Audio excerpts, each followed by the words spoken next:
Assalamualaikum warahmatullahi wabarakatuh.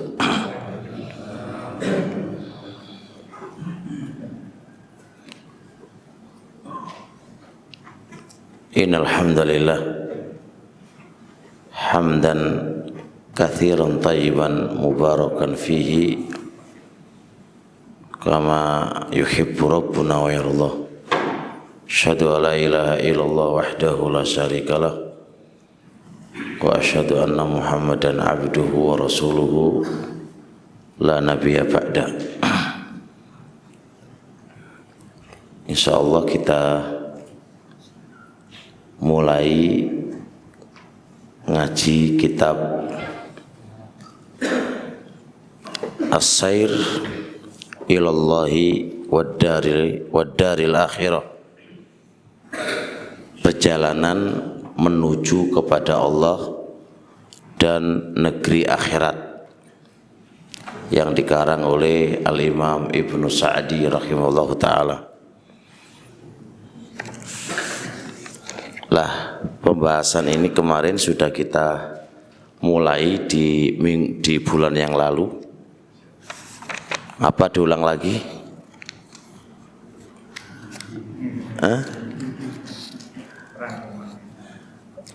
Rangkumannya ya.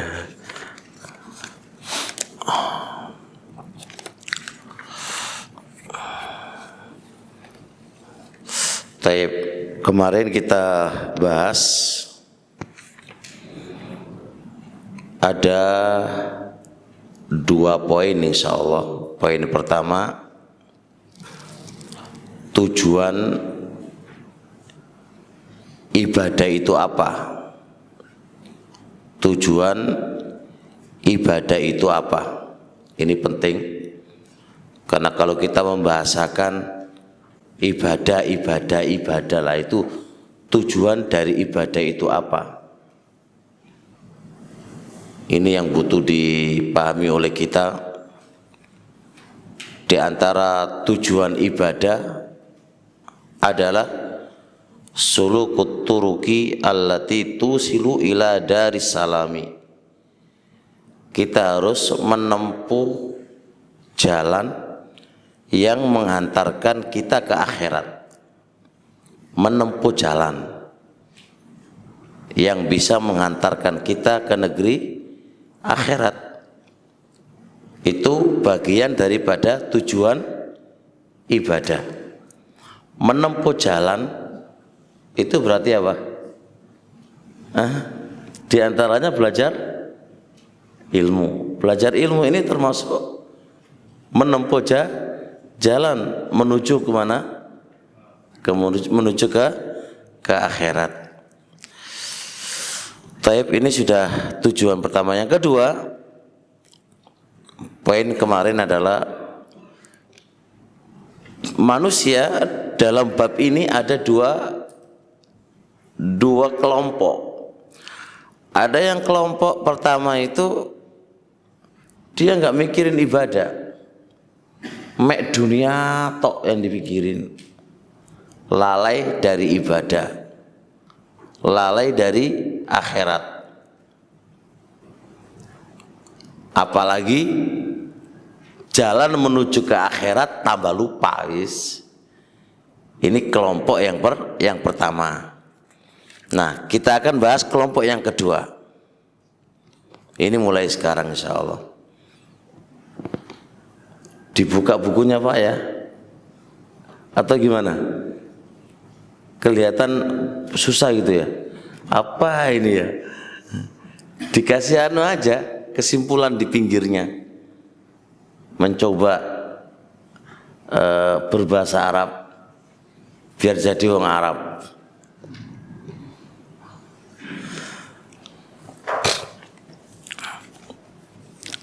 Diletakkan di pinggirnya kesimpulan.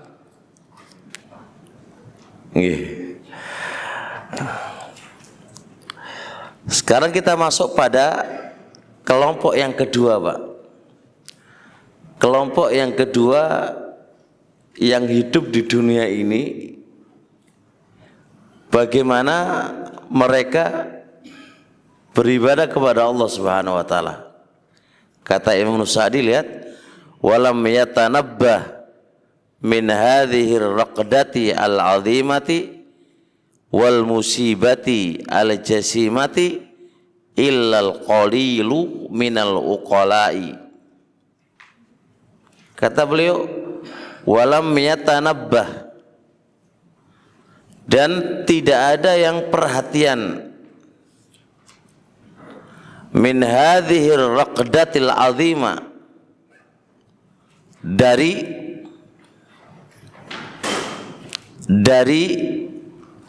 raqda itu aslinya panas.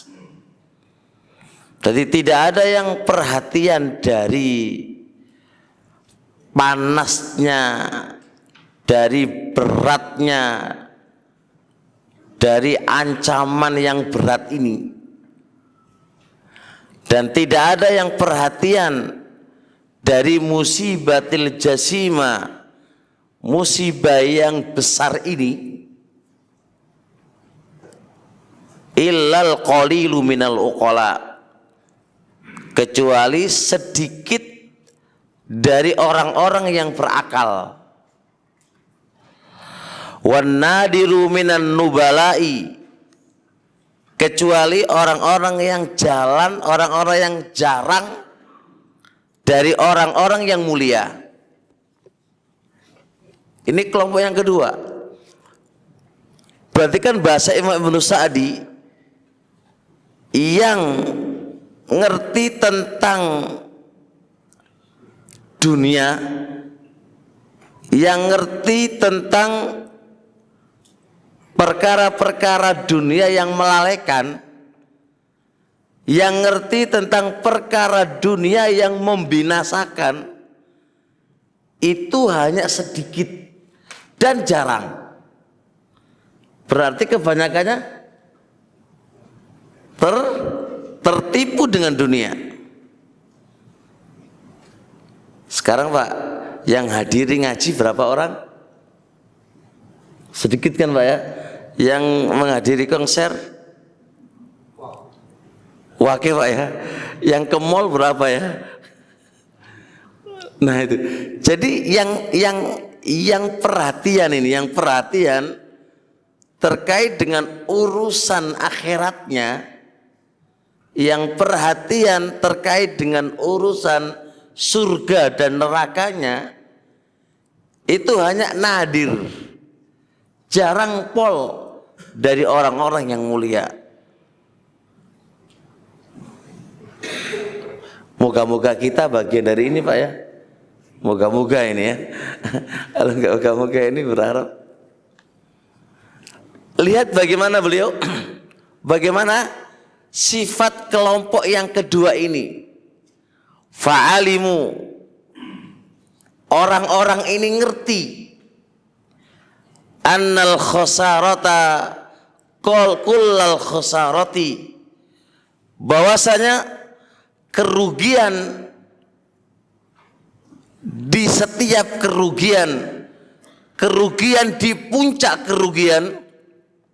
Berarti ini kelompok yang kedua ini, yang sedikit ini, mereka itu ngerti annal khosarata kullal khosarati, bahwasanya kerugian di puncak kerugian. Apa itu?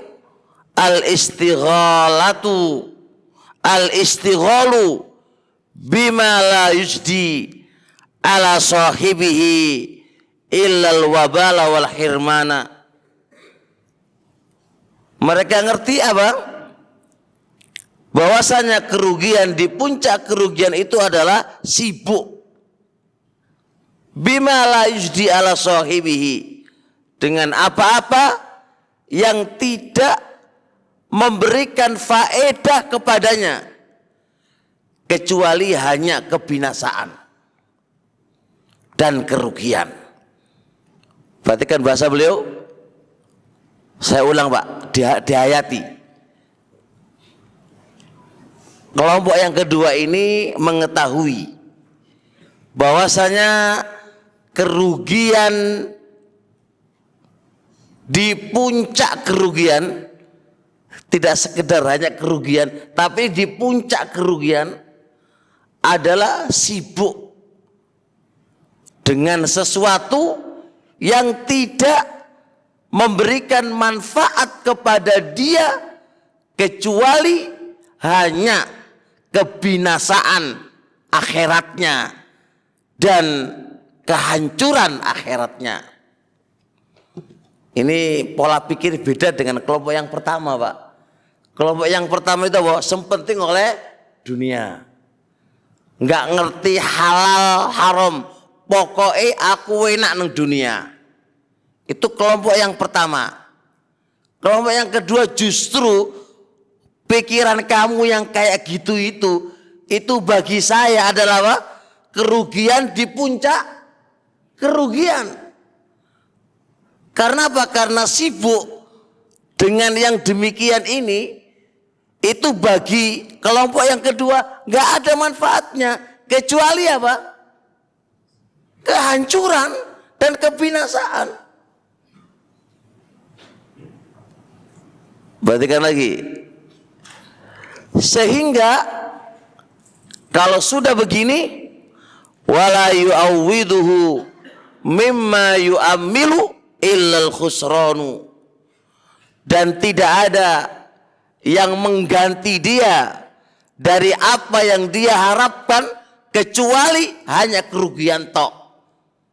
Berarti nggak ada yang mengganti dia kecuali mek rugi tok, rugi dan rugi. Ini diibaratkan wong bisnis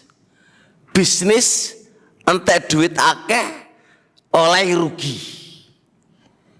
rugi, sudah capek keliling, pikirannya sudah muter-muter ya, duit sudah keluarkan, waktu dia habiskan, ujung-ujung dari bisnisnya dia adalah kerugian, dan tidak ada satupun yang bisa mengganti kerugiannya kecuali rugi, Pak. Nah, makanya mindset kita harus kita rubah ini. Kita ini bisnis dunia atau bisnis akhirat? Nah, ini yang harus kita pikirkan nih. Kalau bisnisnya dunia oleh duit akeh, ya itu untung. Orang yang kedua, kalau bisnis dunia sampai entek waktu nih, nggak ngerti akhirat, nggak ngerti jalan menuju akhirat, yang dia tahu hanya dunia melulu tok, itu berarti kerugian di puncak kerugian. Lah ini mindsetnya kita yang mana ini gitu loh. Kita lihat lagi. Maka kelompok yang kedua kalau sudah kayak gini, Pak, maka mereka fa'atharu al-kamila, lalu mereka lebih memilih kesempurnaan al-naqisi ketimbang yang kurang. Mana yang sempurna?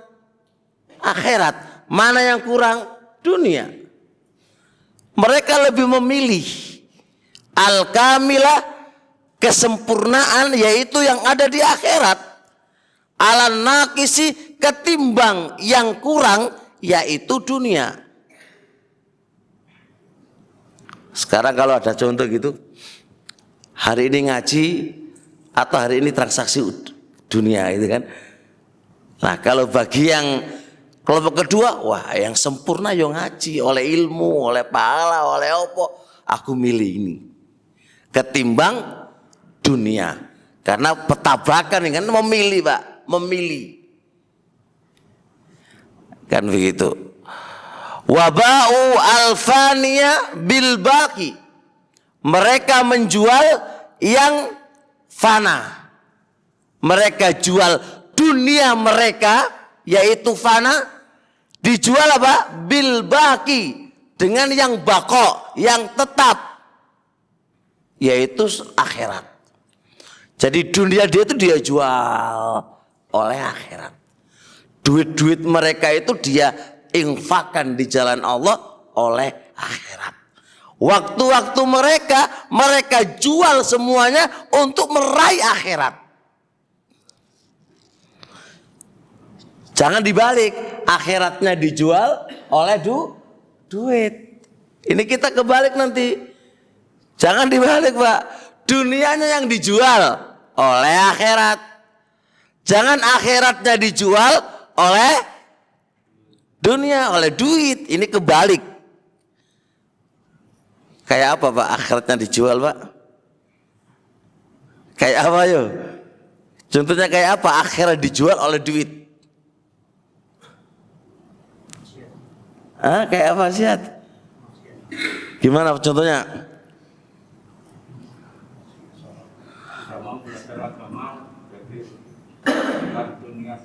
Oh gitu, Bang, ya? Masuk Pak ya, masuk. Sekarang kita nih diiming-imingi Pak. Gaji 10 juta, 20 juta per bulan. Enak apa lagi? 20 juta per bulan, Pak. Tapi harus cukur jenggot. Harus gak usah sholat jamaah. Yang perempuan buka jilbabnya. Apa mana? Wis, pilih mana ini? Waduh, ndelok 20 juta kok enak tenan nih. Tapi dia harus jual akhiratnya, agamanya dia jual. Ini bahaya nggak ini nih? Nah ini Pak contoh nih, menjual apa itu? Akhiratnya demi dunia. Atau begini, wes tak gaji 30 juta wes, sampean gak usah ngaji agama wes.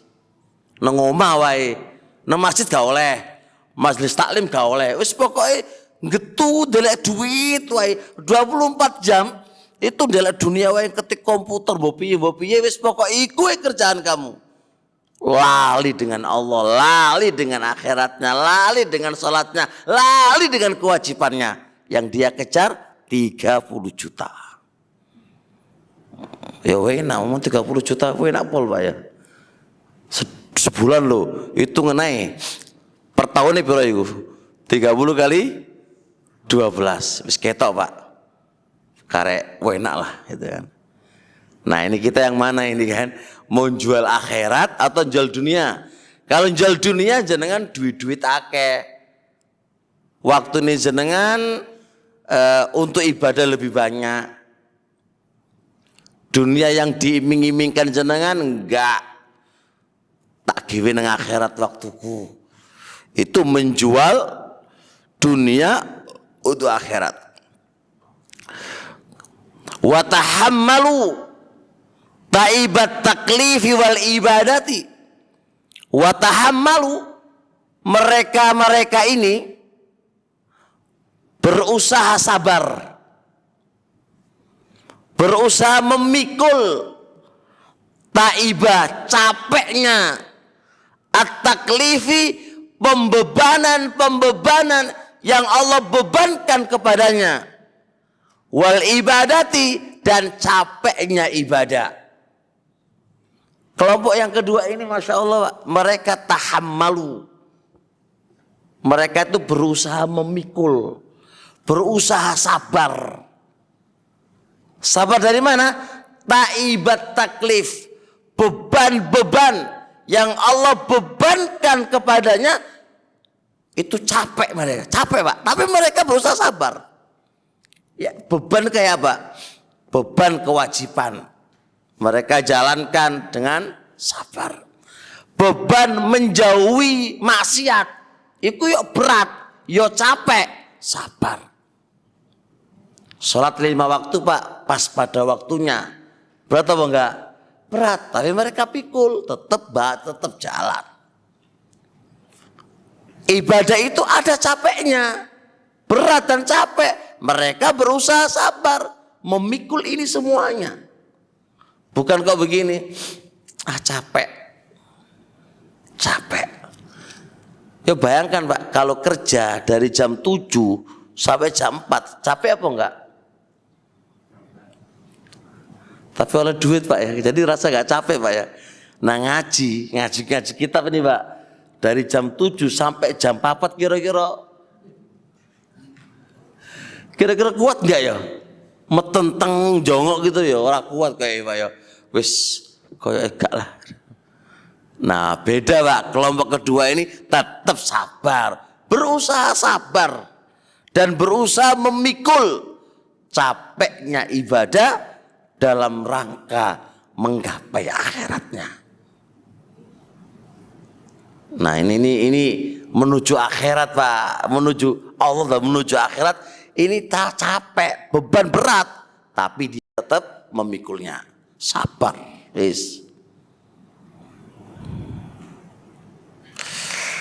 Kemudian hatta sarat lahum ladzatun wa adatun, sehingga ibadah-ibadah itu bagi mereka adalah sebuah kelezatan dan sebuah kebiasaan. Bisa diambil faedah ini. Sebuah kelezatan dan kebiasaan itu awalnya adalah sabar di atas rasa letih dan capek. Kita kalau sholat ini ngaji sampai 1,5 jam. Ini nggak semuanya orang bisa Pak, nggak semuanya orang bisa. Tapi bagi orang yang sabar dan memikul capeknya mencari ilmu, kemudian sabar, setelah itu pasti ada kelezatan. Gak mungkin ada kelezatan kecuali harus berulang-ulang dan sabar di atasnya, baru dia akan merasakan kelezatan. Sekarang orang merokok Pak, orang merokok, kira-kira langsung merokok enak nggak? Rasanya nggak enak Pak. Tapi kalau sudah sewering Pak, awalnya rasa pahit yang dia, iya tahu rokokan itu Pak, pahitnya awalnya. Ya nggak tahu rokokan maksudnya, pahit dulu nggak ya? Tapi kayaknya pahit dulu, kayaknya nggak enak dulu di mulut, nggak enak. Nih. Tapi kalau dia sudah terus menerus dan sabar di atas pahit yang dia rasakan, itu lama-lama enak epol. Kayak kopi pahit Pak. Kan ada, bukan kopi manis loh ya, kopi pahit. Iki kopi opo regane ya larang. Tapi bagi pencinta kopi, itu jarine enak pol aja. Jarine enak Pak. Kenapa dia merasakan enak? Karena awalnya sabar di atas pahitnya kopi, itu sabar. Kalau nggak sabar, nggak dapat kelezatan. Nggak dapat kelezatan itu diraih di awalnya harus sabar. Harus sabar. Baru dia akan bisa merasakan kelezatannya. Dan sesuatu itu sudah menjadi terbiasa. Nggak mungkin bisa menjadi terbiasa kecuali sebelumnya harus sabar. Ini kaidah yang disebutkan oleh Ibnu Sa'di rahimahullah ta'ala. Jadi kalau kita itu pengen dapat kelezatan di dalam ibadah dan pengen ibadah itu menjadi rutinitas, kebiasaan jenengan, harus sabar. Harus sabar, terus jalan sabar gitu. Ya gampangannya gini Pak, wong ngaji biasanya kan ngantuk Pak. Ngantuk betul? Ngantuk pokoknya. Ngantuk. Berarti bicaranya iso nggak ngantuk dan kebiasaannya nggak ngantuk dan merasakan kelezatan. Bicaranya awalnya harus sabar memikul ngantuk. Bicaranya nggak ngantuk. Itu awal Pak. Coba dilatih. Ada latihannya itu. Pokoknya pas ngantuk aku gagal ngantuk. Terus peng 10 lah, 10 kajian. Anda berusaha begini, wis insya Allah kali 11 enak wis. Nggak ngantuk dan Anda merasakan kelezatannya. Begitu. Nah, tapi kalau awalnya nggak sabar di atas letihnya menahan ngantuk, ya ngantuk terus. Pun dipahami nggih? Jelas nggih? Jadi apa kesimpulannya? Kesimpulannya kelompok yang kedua ini mereka harus bersabar. Bersabar dengan capeknya ibadah. Capeknya beban-beban ibadah. Tapi kalau dia terus sabar, maka ibadah yang capek itu menjadi nggak capek lagi, menjadi sebuah kelezatan. Kalau selezat Pak, itu jadi enak. Ya awalnya kerja Pak, awalnya kerja orang nggak pernah kerja dengan jangka jam 7 sampai jam 4, itu ya capek Pak. Tapi kenapa kok nggak terasa capek? Karena sudah menjadi kebiasaan dan kita sudah enjoy dan nyaman dengan kerjaan tadi dengan harapan gaji sekian menjadi nyaman. Jelas ya, Masya Allah. Summa soru, kemudian soru menjadilah mereka ba'da dzalika, setelah sabar kemudian menjadi kebiasaan, kemudian menjadi sebuah kelezatan. Setelah itu baru mereka akan menjadi sadatan orang-orang mulia. Orang mulia itu adalah sebuah hasil dan membutuhkan proses.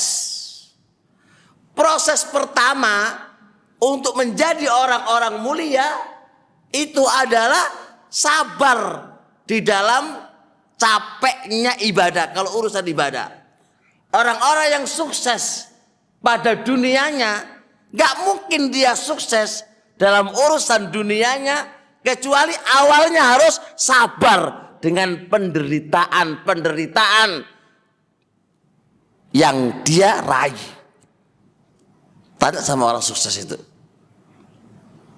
Ini Pak, sukses mana sini? Pada Rukut nih ya. Pak, awalnya kok bisa sukses gimana Pak? Hah? Capek sih Pak ya? Harus sabar toh? Nah iya sabar Pak, sabar sih pokoknya. Sekarang Anda susah urusan bisnis Anda. Bisnis Anda itu sampai per bulannya keuntungannya miliaran. Anda jangan lihat miliarannya, tapi lihat proses kenapa dia bisa menggapai itu kenapa. Coba tanya mereka, prosesnya panjang Pak, panjang dan panjang. Kita kadang-kadang lihatnya apa? Lihatnya hasil Pak, lali karo prosesi. Para sahabat Nabi, mereka menjadi orang-orang mulia. Apakah tidak berproses? Berproses. Bagaimana mereka diusir, meninggalkan negeri yang mereka cintai, meninggalkan harta mereka, bertengkar dengan keluarga mereka, meninggalkan bapak ibu mereka, berjuang di jalan Allah. Proses. Sehingga mereka menjadi orang-orang yang mulia. Kita juga harus begitu. Kalau kita ingin menjadi orang yang mulia, harus berproses. Dan modal pertama supaya kita menjadi sukses adalah harus sabar, wanatahammal, dan berusaha memikul penderitaan apa yang kita lakukan. Harus natahammal Pak. Kalau enggak, udah gak iso. Baik, kita lagi. Dengan itu fasma, dengarkan sifatihim, sifat-sifat orang-orang yang sukses ini.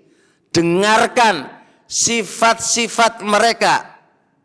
Sifatnya orang-orang yang sukses, orang-orang yang mereka menjadi orang-orang mulia. Wasta'in billah, dan mintalah pertolongan kepada Allah Subhanahu wa taala alal ittisafi biha, untuk mencontoh sifat-sifat mereka. Ini penting. Kata penting di sini. Pertama, Kita pengen mencontoh mereka, mencontoh orang-orang yang mulia tadi, itu melalui dua cara. Cara pertama, mengenali, mengilmui bagaimana sifat mereka. Yang kedua, jangan lupa ini, meminta tolong kepada Allah Subhanahu wa taala supaya kita bisa mensifati semisal sifat mereka. Di sini kita lupa, Pak. Seringnya kita hanya mengetahui tok. Hanya berusaha cara mengetahui mereka dan sifat-sifat mereka, tapi kita lupa dengan Allah Subhanahu wa taala. Kita lupa meminta tolong kepada Allah Subhanahu wa taala. Mungkin di antara kita membaca sirah nabawiyah, sirah Rasul, sirah sahabat, sirah tabi'in. Dengan harapan kita bisa mencontoh setelah kita membaca sirah tadi. Tapi kita lupa. Kita harus meminta tolong kepada Allah Subhanahu wa taala untuk bisa mewujudkan ini semuanya. Perhatikan yang sering kita baca dalam surat Al-Fatihah, iyyaka na'budu wa iyyaka nasta'in. Allah gandengkan ubudiyah dengan isti'anah. Itu bertanda Anda tidak akan bisa mewujudkan ubudiyah Anda kepada Allah tanpa isti'anah, meminta tolong kepada Allah. Jadi itu ada tujuan. Iyyaka na'budu wa iyyaka nasta'in. Nggak bisa kita mewujudkan apapun bentuknya, sekecil apapun dalam urusan ibadah, kita nggak bisa mewujudkan dan melakukannya illa kecuali apa? Bil isti'anah, meminta tolong kepada Allah Subhanahu wa taala. Sampai kita ngaji ini, Pak. Ngaji ini, kalau nggak ada pertolongan dari Allah, iso to ngaji, Pak. Nggak iso ngaji. Hatta supaya kita nggak ngantuk dalam ngaji ini, nggak bakal bisa kita itu nggak ngantuk kecuali ada pertolongan dari Allah. Tanpa Allah kita nggak bakal bisa. Nah, di sini lupa kita, jarang meminta tolong kepada Allah dalam urusan-urusan kayak gini ini. Kalau urusan dunia sih sering, Pak. Pas nggak punya duit, ya Allah minta tolong, ya Allah mudahkan duit. Itu kalau urusan ibadah kita lupa, Pak. Betul? Sama aja. Bahkan mungkin lebih harus dalam urusan ibadah itu meminta tolong. Ingat, Pak, la haula wala quwata isma'na hadza. Haula itu apa artinya? Tidak ada yang bisa merubah dari satu keadaan ke keadaan yang lain. Wala quwata, dan tidak ada kekuatan yang bisa merubah dari satu keadaan ke keadaan yang lain kecuali siapa? Allah. Penting di sini.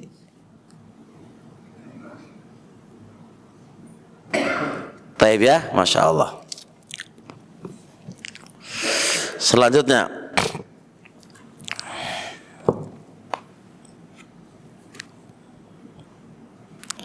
kata Imam Ibnu Sa'di rahimahullah ta'ala, beliau mengatakan, Sa'idal ladzina tajannabu subular rada wa tayammamu limanazilir ridwani. Sa'ida, telah bahagia. Siapakah? Alladzina, orang-orang. Orang-orang yang mana mereka itu bahagia? Tajannabu, mereka itu menjauhi subular roda, jalan-jalan kejelekan, jalan-jalan yang menuju neraka, itu dijauhi. Watayammamu, justru mereka itu bertujuan, mereka itu menempuh jalan limanazilir ridwani, kepada tempat-tempat Allah Subhanahu wa ta'ala. Kesimpulannya berarti apa? Orang-orang mulia ini sifat-sifat mereka satu. Mereka menjauhi jalan-jalan kejelekan. Jalannya, Pak, kalau jalannya aja dijauhi, apalagi kejelekannya. jalan-jalan yang melalaikan Allah itu dijauhi, Pak. Kemudian mereka tayammamu, bertujuan, bermaksud, dan mereka mendekat kepada jalan-jalan menuju Allah Subhanahu wa taala. Tempat-tempat yang dia mendekatkan kepada Allah Subhanahu wa taala. Ini sifatnya orang-orang yang mulia. Sifatnya para sahabat Nabi dan orang-orang yang mengikutinya.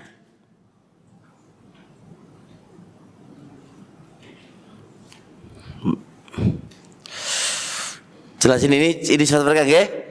Jadi ingat, jalan-jalan yang menuju neraka dijauhi. Jalan-jalan yang menunjukkan, yang bikin kita lalai, kita jauhi. Yang mendekat ke Allah baru kita. Nah, yang kedua,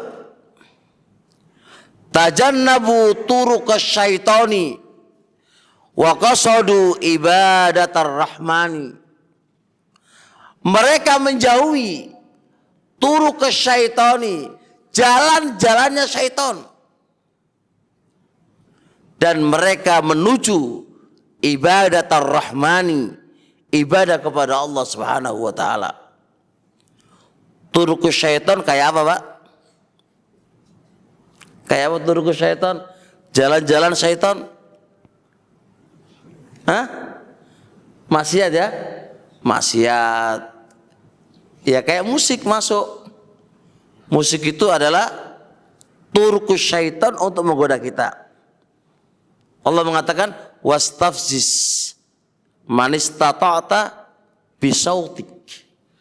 Goda itu. Goda melalui suara kamu. Orang-orang yang kamu mampu goda.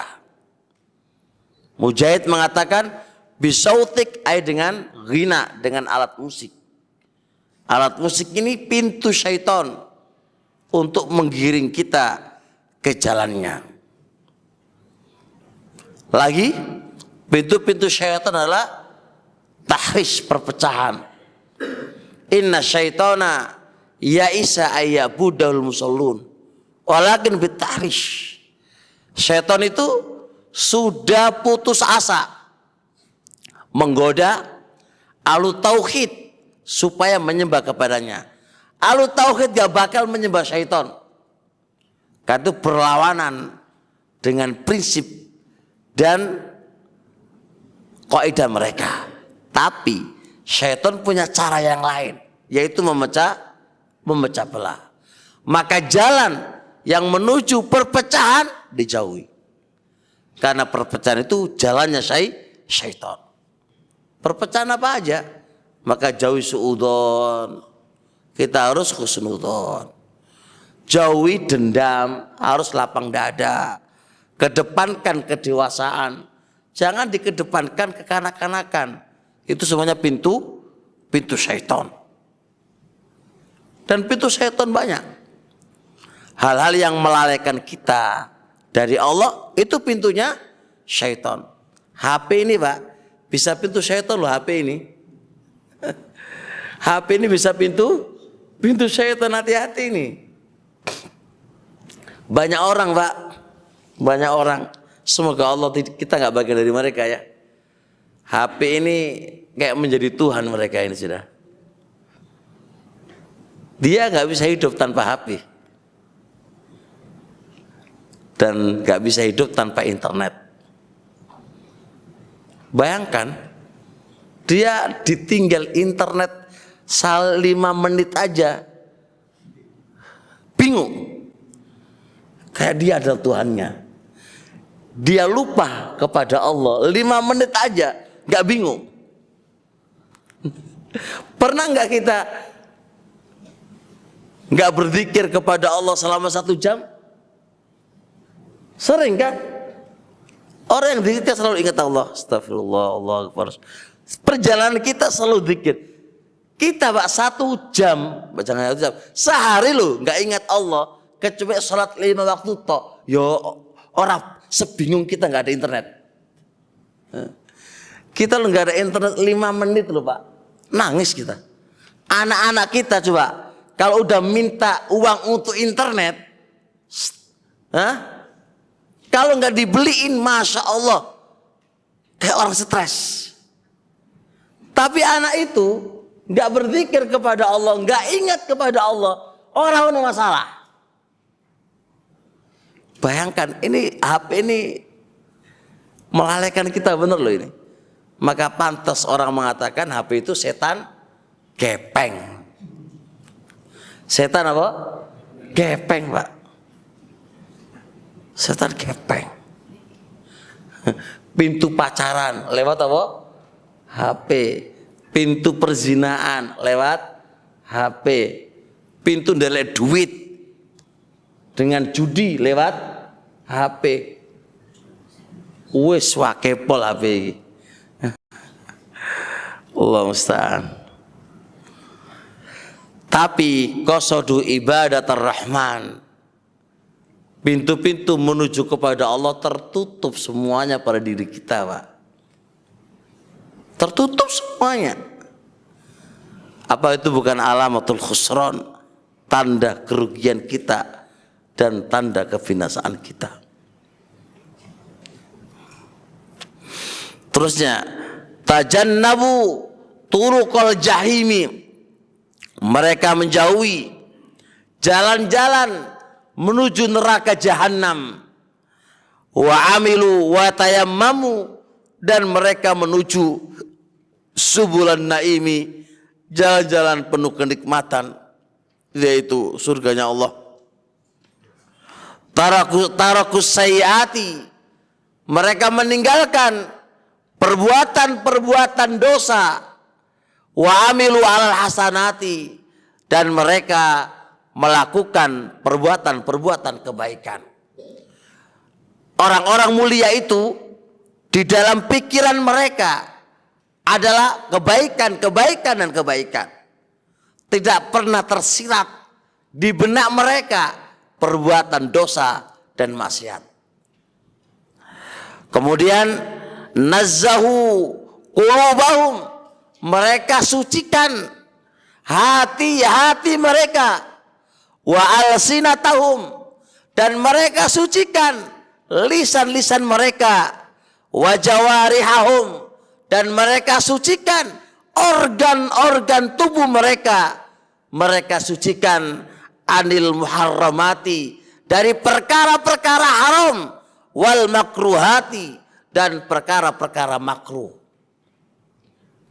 Kita punya 3 organ tubuh.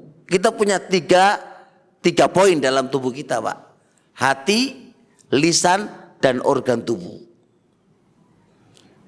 Ini semua akan dimintai pertanggungjawaban di sisi Allah. Inna sam'a wal basara wal fuada kullu ulaika kana anhu mas'ula. Pendengaran, penglihatan, hati akan ditanya oleh Allah dan dimintai pertanggungjawaban oleh Allah. Nah, orang-orang mulia ini tidak sekedar hanya mata dan telinga, tapi semua organ tubuhnya mereka sucikan dari perbuatan dosa dan perbuatan yang makruh. Lisan-lisan mereka, Pak, kata lisan-lisan mereka itu ngomong yang makruh, Pak. Ngomong yang makruh, ngomong yang dibenci oleh Allah, yang itu tingkatannya nggak sampai pada perkara haram, itu mereka jauhi. Masya Allah. Jadi banyak diemnya, isinya zikir aja, nggak banyak ngomong. Yang ngomong itu justru menjerumuskan kemana? Ke dosa. Hati-hati mereka dia sucikan, nggak ada dendam, nggak ada sakit hati, sucikan semuanya itu, hati-hatinya itu. Lo sibuk ngurusi gini aja sudah capek, Pak, ya? Capek banget ini sudah. Membersihkan hati, membersihkan lisan, membersihkan organ tubuh, semua itu dibersihin, Pak, dijaga. Penglihatan mereka lihat apa, pendengaran mereka dengar apa, dia itu ngomong-ngomong apa, semua dia jaga. Wasyaghaluha dan mereka sibukkan hati-hati mereka, sibukkan lisan-lisan mereka, sibukkan organ tubuh mereka bifi'lil wajibati, untuk melakukan perkara-perkara wajib, wal mustahabbati, dan perkara-perkara sunnah. Jadi mereka sibuk menjalankan kewajiban, sibuk menjalankan perkara-perkara yang sunnah. Itu aja, mana sunnah, mana wajib, mana ini, itu yang mereka lakukan. Sibuk itu aja sudah. Dan jelas Pak, kata Imam Al-Qayyim, kata beliau, kita itu harus memilih. Harus memilih Pak. Memilih baik apa jelek. Kalau kita itu memilih baik, tersingkirlah kejelekan. Kalau kita memilih kejelekan, tersingkirlah kebaikan. Jadi hati ini nggak mau kosong. Hati ini nggak mau kosong Pak. Dia harus terpenuhi. Nah kalau yang terpenuhi itu adalah kebaikan, kejelekan lari. Kalau yang terpenuhi itu adalah kebaikan atau kejelekan, kebaikan lari. Nah tinggal kita mau dipenuhi apa? Wadah hati kita itu dipenuhi dengan apa? Kita kalau nggak banyak zikir Pak, intinya apa? Banyak iling kesalahan manusia, gibahin orang. Kalau kita nggak ingat Allah, ingatnya manusia Pak. Itu wajar itu sudah. Kalau kita nggak sibuk dengan perkara-perkara yang baik, tersibukkan dengan perkara-perkara yang jelek. Gampangnya pegang HP dan jangan pegang HP. HP ini kalau nggak jenengan sibukkan dengerin kajian, yang sedang sibukkan apa? Lihat musik, yang lainnya. Jelas itu, HP itu begitu. Bisa nggak Anda pegang HP hanya diem aja? Nggak bisa, pasti bawa pola, pasti gerak. Nggak bisa pegang HP, Anda terus kalau kita lihat wujudnya HP, enggak Pak, pasti kita pengen buka. Nah berarti tersibukkan kan itu. Khair insyaallah. Ayolah, ini kan waktu tinggal sebentar lagi. Beberapa saat lagi kita itu sudah mau menjumpai Allah Pak. Kematian datang kepada kita. Kenapa saya bilang beberapa saat Pak? Karena kalau kita bandingkan dengan kehidupan akhirat, dunia ini gak ada apa-apanya. Berarti sebentar lagi kita ini menuju kepada Allah, menuju kematian kita. Gunakan waktu yang sebentar ini dengan ketaatan. Bentar lagi mati nih.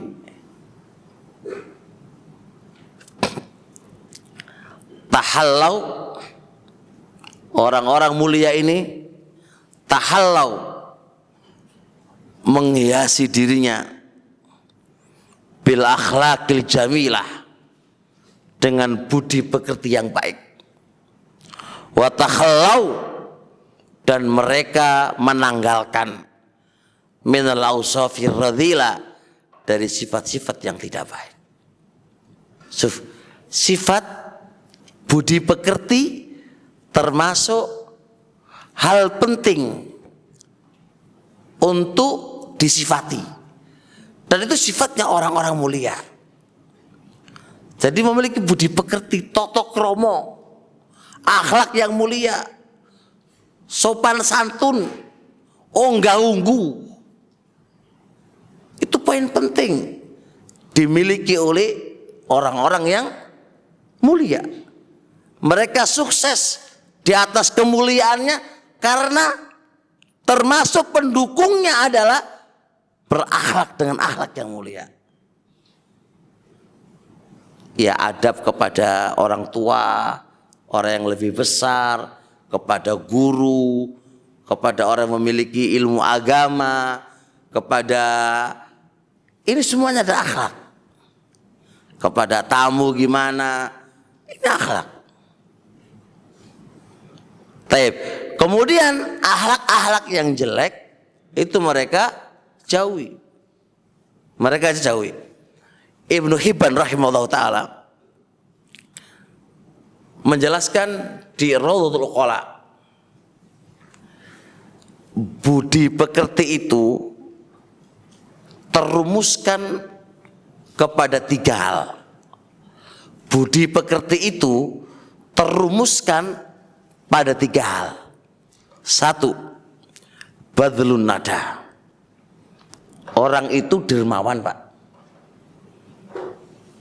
Dermawan. Jadi orang pelit itu walaupun dia selalu senyum, walaupun dia selalu apa jenenge renyah kalau berbicara, ngetirnya ora? Renyah nggih? Tapi dia orang yang bakhil. Dia termasuk bukan orang yang berakhlak yang baik. Kenapa? Karena poros akhlak yang baik itu terletak pada kedermawanan. Paham nggih? 2 adalah thalaqatul wajhi. Wajahnya itu wajahnya itu ceria. Ketemu sama orang itu ceria. Ono wong dermawan tapi wajahnya ketemu sama orang itu apa? Masem koyo dudu asem ngono, Pak. Ora senyum, ora apa-apa, kayak jemberut wae. Orang kayak gini ini juga tidak berbudi pekerti, enggak duwe akhlak. Paham nggih? Ketiga adalah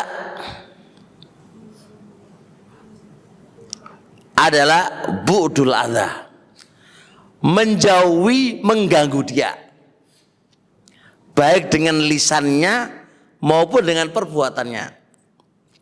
Dia sodakonya banyak, Masya Allah. Dia kalau ketemu orang senyum luar biasa, tapi kalau ngomong medis no hati, nyakitin hati. Maka orang semisal ini tidak memiliki akhlak yang mulia. Tapi orang yang memiliki 3 poin tadi, Masya Allah, Pak, sempurna itu sudah. Akhlak mulianya luar biasa. Kalau dia memiliki 3 poin tadi, dermawan, Masya Allah, dia selalu jaga, nggak nyakitin orang. Ketiga, Pak, wajahnya ceria terus, Masya Allah, ketemu sama orang. Wis, iki Pak sempurna dalam akhlak yang mulia. Sempurna dalam akhlak yang mulia. Bab pertama selesai. Berharap dari bab pertama ini kita harus terbangun dari tidur kita, Pak. Dan harus siuman dari apa? Dari pingsan kita. Selama ini kita di mana gitu kan? Tidur atau pingsan dari akhirat kita. Kita harus siuman dan kita harus bangun, Pak. Melihat waktu sebentar lagi gitu, Pak. Kita ini sebentar lagi, apalagi udah naik 2023. Tambah tahun, tambah dekat kepada kematian kita. Orang kok tambah tahun, tambah suweneng gitu, Pak ya. Kok tambah tahun ku tambah mendekati kematian kok malah suweneng wis piye. Harusnya mikir, iya ya, aku sepangate mati. Nah, wong sepangate mati ngene lho. Kok belum bangun-bangun dari tidur kita. Dan belum terbangun dari lamunan kita. Mau sampai kapan? Mau sampai kapan? Sampai gini ya, sampai apa namanya, masuk ke dalam neraka, lalu mereka memohon-mohon kepada Allah untuk dikembalikan ke dunia. Fa'as-saddaqa wa akum minas sholihin. Ya Allah, kembalikan aku ke dunia supaya aku bisa beramal soleh. Wis terlambat. Di neraka bukan tempat untuk merengek-rengek, memohon-mohon kepada Allah. Sudah nggak bisa lagi, udah. Dan di neraka bukan tempat lagi kita beramal soleh. Ada darul jaza, balasan. Maka ini masih di dunia, tempat kita beramal, tempat kita memohon, tempat kita bisa mengganti diri dari yang nggak baik menjadi baik. Jangan dilepaskan waktu-waktu yang baik ini untuk kita bertobat kepada Allah dan untuk memperbaiki diri, Pak. Taib, cukup dulu insya Allah. Ada yang bertanya mungkin? Nggih, Pak.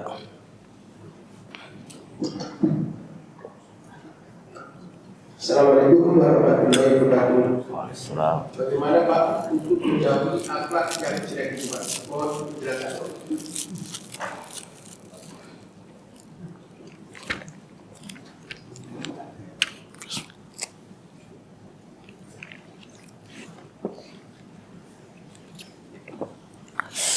Pertanyaannya gimana cara menjauhi akhlak yang jelek? Akhlak yang jelek itu terbagi dua. Ada akhlak yang jelek yang sudah menjadi karakter, dan ada akhlak yang jelek itu baru tiba-tiba datang. Kalau akhlak yang jelek itu baru datang, itu gampang cara untuk meninggalkannya. Tapi akhlak yang jelek yang sudah menjadi karakter itu susah. Contoh, karakter jelek, karakter yang menjadi akhlak yang jelek baik, tapi sudah karakter kayak pemarah, dikit-dikit marah, dikit-dikit marah, ini karakter, Pak. Ini susah. Dan kenapa kok sampai menjadi karakter? Anda tahu kenapa? Itu adalah dikarenakan terbentuknya karakter dari orang tua. Masih ada kaitan dengan orang tua. Orang tua itu nurunkan sifat karakter kepada anak-anaknya.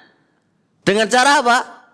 Dengan cara Anda memperlakukan anak Anda dengan cara keras, selalu dibentak, selalu dimarahi, dipukulin, dan seterusnya, itu menjadikan anak Anda itu berkarakter sebagaimana karakter Anda.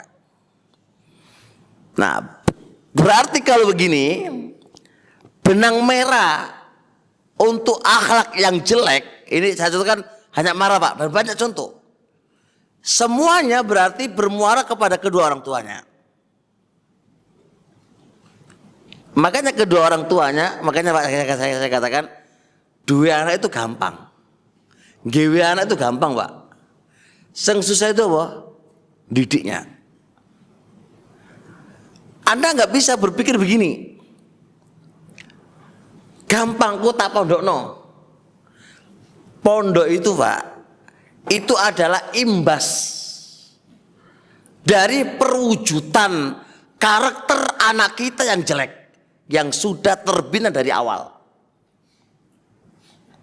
Karena kita membina karakter itu dari kecil.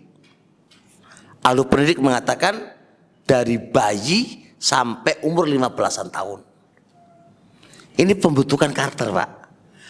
Neng pondok Pak, hanya 4 tahun, 3 tahun. Gimana bisa merubah karakter yang bertahun-tahun? Nggak bisa. Jadi jangan selalu disalahkan sekolahannya dan pesantrennya. Karena karakter itu terwujud dari kecil. Kenapa anak itu bakhil? Kenapa anak itu begini-begini? Kenapa anak suka ganggu? Karena terbentuk karakter dari awal dari kedua orang tuanya. Ini yang berat. Maka kalau ditanya, bicaranya Ustaz, wong tuane sih, Anda harus baik dulu. Ini pertama. Kedua, Cara kedua, setelah Anda upayakan itu baik, ya kan, dan membentuk karakter yang baik, yang kedua, jauhkan dari teman-teman yang tidak baik. Jauhkan. Karena teman itu juga memiliki pengaruh. Ketiga, suruh belajar agama. Karena agama itulah yang membuat orang itu bisa menjadi baik. Demi Allah, tidak ada cara untuk bisa membuat orang itu baik tanpa agama. Tanpa agama. Tapi kenyataannya, wong belajar agama kok tambah elek gitu kan ya. Oh jadi salah agama nih Pak, wong itu salah. Cara ngemasnya salah Pak. Ibaratkan kayak obat. Obat itu aslinya api. Cara ngemasnya salah, jadi racun. Karena sudah terrekomendasikan oleh Allah dan Rasulnya. Allah Rasulnya mendidik akhlak. Dibentuk para sahabat Nabi. Para sahabat Nabi bagaimana akhlak mereka? Jelas. Jadi nggak ada ceritanya orang yang kalau belajar agamanya itu benar gitu kan. Kemudian dia memiliki sifat keras dan lainnya, itu enggak. Itu dia aja salah belajar Pak. Makanya ada begini, anakku bar mondok kok ngono akhlaki jarene. Lha apa? TV ku dipecahi kabeh gitu kan. Terus apa jenenge? Foto-foto dinteki kabeh gitu kan. Sampai wong tuane rokokanku digepuki karo anake gitu kan. Iki sing salah dudu agamane Pak. Dia yang salah dan guru yang mengajarkan salah. Kalau enggak begitu agama kita mengajarkan. Jadi paham ya? Itu kalau karakter Pak. Jadi kesimpulannya kalau memang anak itu berakhlak jelek dan itu sudah menjadi karakternya anak, maka benang merahnya di orang tua. Kalau orang tua sudah pendidikannya baik, loncat kedua, jauhi dari anak-anak yang tidak baik. Loncat ketiga, didiklah dengan agama mereka. Didiklah mereka untuk belajar agama. 3 pondasi inilah insya Allah cara menjadikan anak itu menjadi anak yang baik. Kalau wis koyo ngene iki piye Pak? Wis terlanjur Ustaz. Anakku karaktere wis mbok teko wong tuane kan. Iki piye iki ngene iki? Enggak ada lain Pak kecuali orang tua banyak berdoa kepada Allah. Banyak berdoa dan harus banyak berdoa. Makanya kata Ibnu Qayyim dalam kitab Tuhfatul Maulud, anak iku nakal. Iku sebab terbesarnya adalah karena kedua orang tuanya. Itu Ibnu Qayyim mengatakan Pak, sebab anak itu nakal, itu sebab utamanya orang tua. Bukan anak Pak. Kita selalu menyalahkan anak, itu keliru. Keliru Pak. Kenapa begitu? Karena orang tua salah dalam pendidikannya. Karena orang tua tidak pernah memperhatikannya anak. Sibuk dengan dunianya tok, tapi tidak memperhatikan pendidikan dan kasih sayangnya mereka. Wah itu panjang Pak, itu benar. Sampai saya nulis buku tentang mengatasi anak nakal Pak. Saya juga kaifa nu'aliju abna ana al-anidin. Piye carane ngobatin anak-anak kita yang nawakal. Itu sampai ada buku-buku yang membahas masalah gitu karena sekarang real kenyataan Pak. Terbesar masalah kita adalah di anak. Terbesar masalah kita di pendidikan anak. Ini masalah terbesar. Apalagi dengan adanya HP. Ini sudah kewalahan ini Pak. Tidak hanya jenengan Pak, para guru-guru kita, ulama-ulama kita, ya kewalahan terhadap HP ini kepada anak kita. HP ini benar-benar menghancurkan semua masa depan anak-anak kita dan kitanya Pak. Baik dalam ketergantungan, dalam bab akhlak, semuanya ini dominannya kepada HP. Tak kasih contoh Pak. Tahukah Anda kenapa anak itu suka marah? Di antara sebabnya apa? dia terbiasa instan dengan HP. Ketika anak itu Pak minta sama orang tuanya belum dikabulkan lah marah-marah Pak. Karena kalau di HP kan minta apa segera, ada aja kan.